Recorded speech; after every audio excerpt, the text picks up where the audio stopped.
कोलकाता में एक बेटी के साथ जो हुआ है उससे पूरे देश में उबाल है और ममता सरकार जो कर रही है उस पर सवाल पूछा जा रहा है कि आखिर ममता का ये कैसा चेहरा है। नाम में ममता लेकिन व्यवहार में निर्ममता नजर आ रही है और ऐसे में इस मामले में दोहरे रवैये ने ममता सरकार को और ज्यादा घेरे में ला दिया है, कटघरे में खड़ा कर दिया है। अपने फैसलों और बयानों पर भी ममता सरकार सवालों के घेरे में है। दरअसल पश्चिम बंगाल सरकार ने राज्य के सभी मेडिकल कॉलेज और अस्पतालों को यह सलाह दी है कि वो महिला डॉक्टरों की रात की ड्यूटी लगाने से परहेज करें। पश्चिम बंगाल सरकार के इस फैसले पर बीजेपी प्रवक्ता शहजाद पूनावाला ने सवाल उठाया है। सवाल यह है कि क्या रक्षाबंधन के मौके पर देश बंगाल की बहन को न्याय दे पाएगा। और सवाल यह भी है कि जो लोग ये कह रहे हैं कि नाइट ड्यूटी नहीं लगाई जाए तो क्या वाकई वो बहनों के साथ न्याय की बात कर रहे हैं या बहनों पर बंदिशें लगा रहे हैं।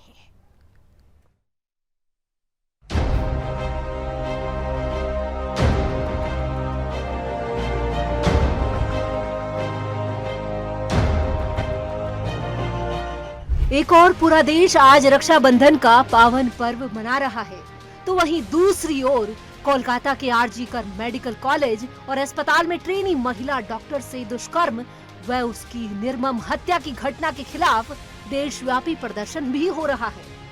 यह प्रदर्शन कोलकाता की बेटी को न्याय दिलाने के लिए हो रहा है और इसी बीच खबर है कि बंगाल के राज्यपाल डॉक्टर सीवी आनंद बोस केंद्रीय गृह मंत्री अमित शाह और स्वास्थ्य मंत्री जेपी नड्डा से मिले।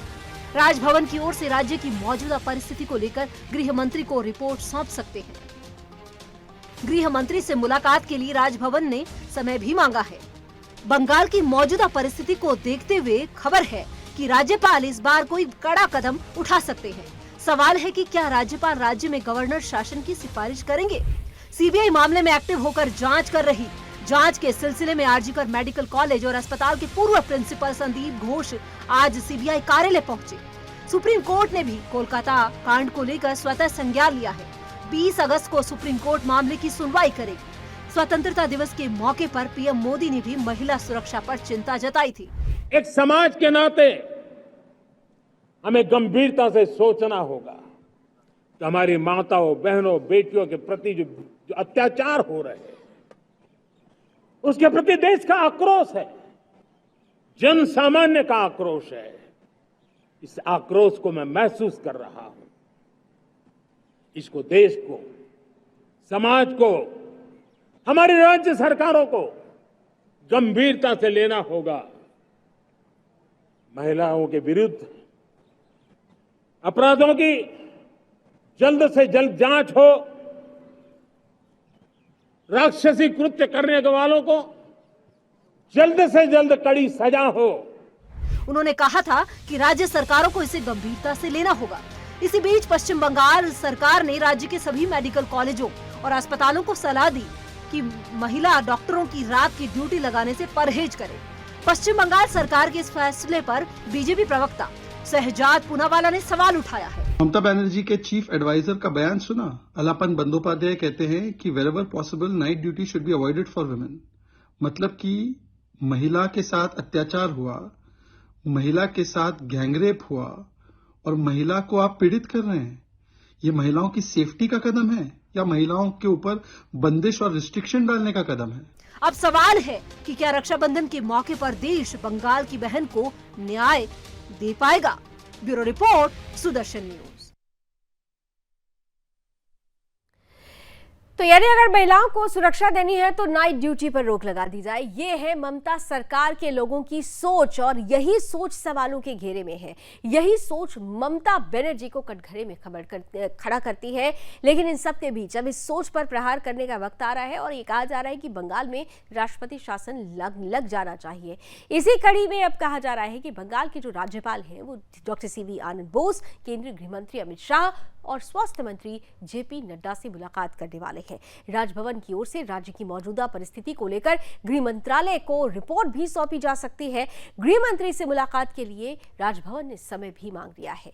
बंगाल की मौजूदा परिस्थिति को देखते हुए खबर यह भी है कि राज्यपाल इस बार कोई कड़ा और बड़ा कदम उठा सकते हैं। सवाल है कि क्या राज्यपाल राज्य में गवर्नर शासन की सिफारिश करेंगे। राज्यपाल ने राज्य के कानून व्यवस्था को लेकर अपनी गंभीर चिंताएं जाहिर की है। उन्होंने कहा कि यह मामला कोई साधारण अपराध नहीं है, यह हमारे समाज के नैतिक पतन की ओर इशारा करता है। जब राजधानी में ही महिलाएं सुरक्षित नहीं हैं, तो ये राज्य के बाकी हिस्सों में क्या स्थिति होती होगी, इसकी कल्पना की जा सकती है। उन्होंने स्पष्ट रूप से राज्य की पुलिस और प्रशासन की निष्क्रियता पर नाराजगी व्यक्त की। कहा कि इस तरह की घटनाएं अस्वीकार्य हैं। एनसीआरबी के आंकड़ों के अनुसार बंगाल में पिछले 5 सालों में महिलाओं के खिलाफ अपराधों में चिंताजनक वृद्धि देखी गई है। बंगाल में दुष्कर्म की घटनाएं राष्ट्रीय औसत से कहीं ज्यादा है। 2023 में राज्य में 4000 से अधिक दुष्कर्म के मामले दर्ज किए गए, जो कि हर दिन 10 से अधिक दुष्कर्म की घटनाओं का संकेत देते हैं। ये आंकड़े किसी भी सरकार के लिए शर्मनाक है और ये साबित करता है कि राज्य में कानून व्यवस्था की स्थिति कितनी भयावह है। राज्य सरकार इस घटना को लेकर आलोचनाओं के घेरे में है, जबकि राज्यपाल ने केंद्र सरकार से हस्तक्षेप की मांग कर दी है। मुख्यमंत्री ममता बनर्जी की सरकार पर आरोप लगाया जा रहा है कि वो इस तरह के मामलों को दबाने की कोशिश कर रही हैं और दोषियों को सजा दिलाने में नाकाम रही हैं। राज्यपाल का गृह मंत्री और प्रधानमंत्री से समय मांगा जाना ये संकेत देता है कि राज्य में कानून व्यवस्था की स्थिति पर केंद्र सरकार भी गंभीरता से विचार कर रही है। अब ये देखना महत्वपूर्ण होगा कि केंद्र सरकार इस पर आखिर क्या कदम उठाती है। क्या बंगाल में राष्ट्रपति शासन की उठ रही मांग एक बड़े नतीजे तक पहुंचने वाली है?